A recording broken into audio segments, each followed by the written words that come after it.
오늘 우리가 아말렉을 물리치는 기적에 대한 말씀을 읽었는데요. 이것을 조금 더 잘 설명하기 위해서는 그 바로 전에 무슨 기적이 있었는지를 좀 먼저 알 필요가 있습니다. 그 17장 그 전반 쪽을 보게 되면요, 무리바의 반석에서 샘물이 솟아나는 기적 이야기가 나와 있습니다. 출애굽기 17장 1절에 보면은 이스라엘 자손의 온 회중이 여호와의 명령대로, 누구의 명령입니까? 여호와의 명령대로 신 광야에서 떠나 그 노정대로 행하여 르비딤의 장막을 쳤으나 백성이 마실 물이 없는지라, 이렇게 되어 있습니다. 하나님께서 가라고 하셔서 가봤더니 물이 없는 곳이었어요. 때로 우리 신앙인들도 비슷한 것들을 경험하게 됩니다. 하나님의 말씀대로 순종하고 여기까지 왔는데, 예배 드리라 해서 예배 드렸고, 예물을 드리라 해서 예물을 드렸고, 봉사하라 해서 봉사를 했는데 여전히 일이 꼬이거나 망하거나 아픈 사람들이 일어나는 거예요. 사실 그때 목사가 제일 할 말이 없습니다. 하나님께 순종하면 복 받는다고 그렇게 말했는데 왜 이런 일들이 일어나는지 저도 잘 모르겠어요. 그때 우리의 머릿속에 가장 먼저 떠오르는 생각들이 있다면 아마 이런 거 아닐까요? 하나님이 나를 버리셨나? 하나님이 지금 나와 동행하시나? 하나님은 능력이 있기는 있는 분인가?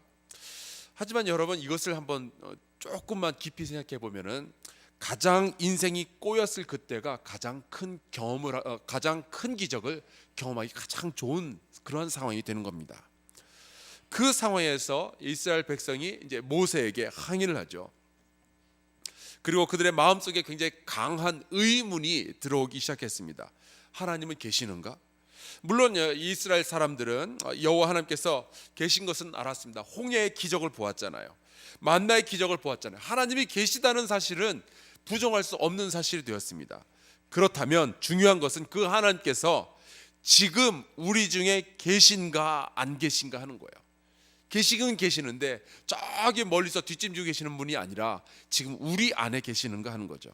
이것은 이스라엘 백성의 생존을 결정하는 그러한 문제였기 때문에 그들에게 굉장히 심각했습니다. 그래서 성경에 보면은 17장 7절에 이렇게 되어 있습니다. 그들이 여호와를 시험하여 이르기를 여호와께서 우리 중에 계신가 안 계신가 하였음이더라. 감사하게도 하나님께서는 내가 여기 있다라는 의미로 무리바의 반석에서 물이 솟아나게 하신 거죠. 사랑하는 성도 여러분, 하나님은 지금 우리 가운데 계심을 믿으시기를 주의 이름으로 축원합니다. 하나님은 여러분의 가정에 계시고요, 하나님은 여러분의 마음 가운데 좌정하고 계십니다. 그분을 끝까지 의지하면은 결국 모든 문제는 해결될 줄로 믿습니다. 자, 그런데 의문이 들어요. 이 무리바는 원래 이제 르비딤이라는 지역인데 왜 하나님은 이스라엘을 물이 없는 르비딤으로 이끄셨을까요? 그 질문에 대한 해답이 오늘 이 아말렉을 물리치는 기적에서 나오게 됩니다. 르비딤, 이 무리바라고 불리우는 이 곳은 물이 없는 아주 척박한 곳이에요. 그런데 그곳에서 기적이 나타나죠. 한 바위에서 물이 솟아나오기 시작합니다. 거대한 샘물이 터져 나왔어요. 그래서 이스라엘 백성은 그 기적을 통해서 하나님이 딴 데 계시는 게 아니라 우리 중에 계시는 거구나를 알게 되었습니다. 그런데요, 하나님의 진짜 목적은 다른 데 있었어요. 자, 여러분 생각해 보세요. 물 없는 척박한 광야에서 난데없이 먹을 수 있는 맑은 샘물이 터져 나왔습니다. 자, 그 다음에 어떤 일들이 일어나게 될까요? 지난달에 우리 교회 시무 장로님들하고 덕구 온천이라는 곳을 갔었습니다. 그 시설이 굉장히 어마어마했고요. 그 온천에 우리 장로님들하고 다 같이 들어가 봤는데 제 생전에 목욕탕에 그렇게 사람이 많은 건 제가 처음 봤어요. 정말로 사람 반 물 반 그 정도였습니다. 김이 모락모락 나는 이 탕 안에 한 30명 정도가 한꺼번에 들어있는데, 저도 안에 들어가서 가만히 생각해 보니까 이게 마치 그 어묵꼬치를 물에 담가 놓은 것 같은 그런 느낌이 드는 거예요. 근데 왜 이렇게 사람이 많은가 생각을 해봤더니 덕구 온천이 대한민국 유일한 진짜 자연 용출 온천이랍니다. 물이 좋다는 거예요. 물이 좋으니까 사람들이 몰려들어서 거기에서 뭔가 이득을 취하려고 합니다. 르비딤의 마른 땅에서 샘물이 터져 나오니까요, 그 아름다운 기적이 적군을 불러들이는 결과를 내었습니다. 오늘 우리가 읽은 말씀 8절에 보면 그때에 아말렉이 와서 이스라엘과 르비딤에서 싸우니라. 샘물을 놓고 쟁탈전이 벌어진 거예요. 바로 아말렉 군대인데, 이 아말렉은 고대 유대인 랍비들에 의하면은 피를 핥는 민족이라는 별명으로 불려질 정도로 아주 잔인한 사람들이었습니다. 근데 왠지 모르겠지만 이 말씀을 보면서 이게 다 지금 하나님의 각본에 의해서 움직이고 있다라는 생각을 지우기가 참 힘들었어요. 이 르비딤에서 이 물을, 기적의 결과 이 물을 빼앗고 지키기 위해서 벌어진 이 아말렉과의 전투는 이스라엘 민족이 이 출애굽 이후에 첫 번째로 겪는 전쟁입니다. 그런데 여러분, 이스라엘 사람들은 노예 출신이잖아요. 홈이나 곡괭이나 망치 뭐 그런 거라면 몰라도 무기는 다룰 수 없었습니다. 게다가 아직 뭐 천부장이니 백부장이니 50부장이니 하는 그런 조직도 형성이 되어 있지 않은 상태였어요.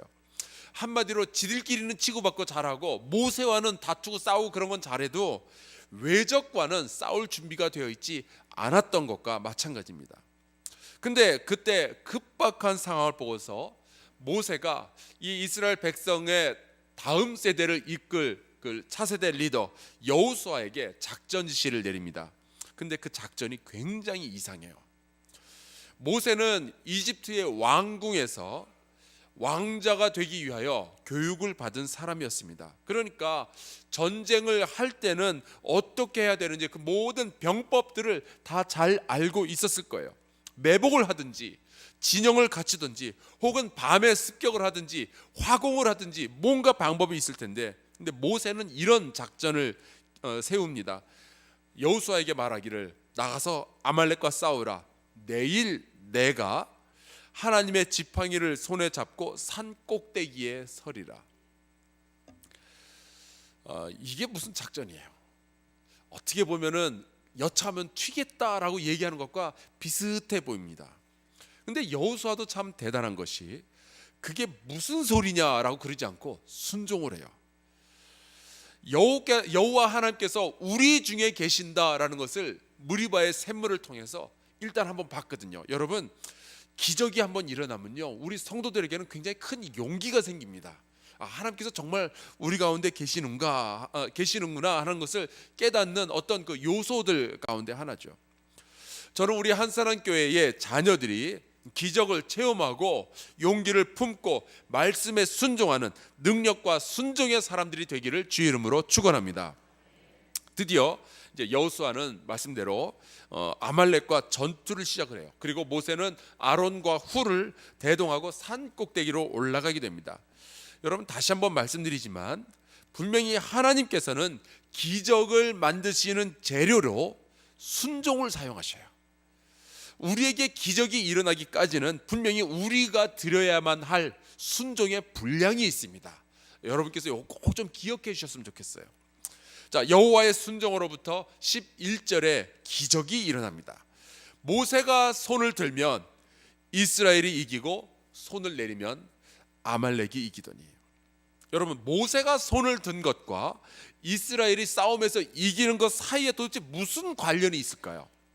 오늘 묵상 노트에 보면은 J.C. 라일이라는 그 영국 성공회의 감독이 한 말이 있습니다. 이렇게 되어 있어요. 우리가 설명해낼 수 있다면 그것은 더 이상 기적이 아닙니다.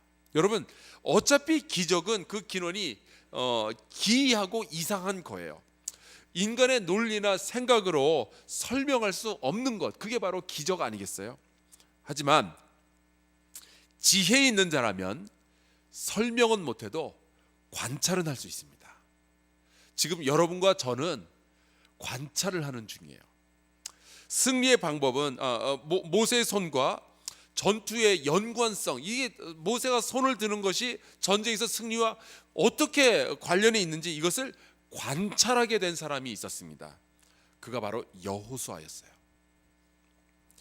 14절에 하나님께서 이렇게 말씀하십니다. 이것을 책에 기록하여 기념하게 하고 여호수아의 귀에 외워 들리라. 바로 이 아말렉을 물리치는 전투를 통해서 여호수아는 가나안을 정복하는 방법을 배운 거예요.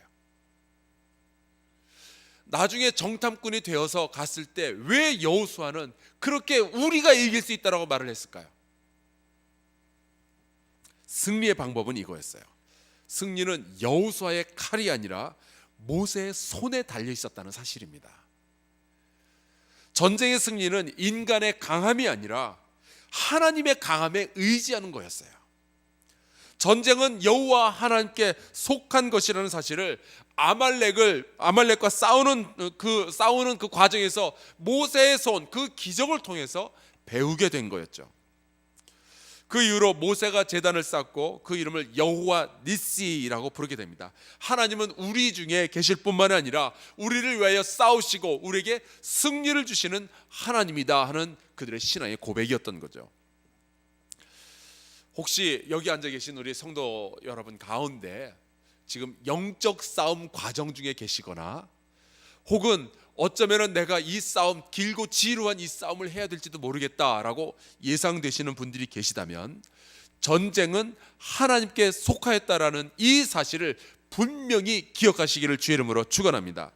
휘두르는 칼이 아니라 우리 인간의 방법이 아니라 높이 올라간 모세의 손이 승리의 열쇠였다는 사실을 여러분 꼭 기억하시기를 주의 이름으로 축원합니다. 물론 우리가 열심히 일을 해야죠. 그리고 우리가 열심히 공부해야죠. 하지만 기도 없이는 안 됩니다. 하나님의 도우심 없이는 안 됩니다. 여러분의 자녀를 위해서, 배우자를 위해서, 교회를 위해서 우리 같이 기도했으면 좋겠어요. 여호와 니시, 승리 하나님, 그분이 우리에게 승리를 허락하여 주실 것을 믿고 우리가 강력하게 이 세상과 대항하여 싸울 수 있기를 주의 이름으로 축원합니다. 우리 다 같이 기도할 텐데요. 우리 나라를 위하여서도 한번 좀 같이 기도했으면 좋겠어요. 우리끼리는 싸우긴 하는데 과연 우리가 외적을 대해서 싸울 준비가 되어 있는지 모르겠습니다. 하나님, 주께서 그 권세를 우리에게 허락하여 주셔서 우리 대한민국이 강한 나라가 될 수 있도록 허락하여 주시옵소서. 정치인들이 정치를 잘해서가 아니라 하나님께서 도우셔서 우리나라가 승리의 나라 되게 하여 주시옵소서. 우리의 가정을 지켜주시고 우리의 자녀를 지켜주셔서 하나님의 능력으로 전쟁하시는 여호와, 승리를 주시는 그 여호와를 의지함으로 이기게 하여 주시옵소서. 우리 주님의 이름 한번 부르며 같이 기도하며 나아갑시다. 주여, 살아계신 여호와 하나님.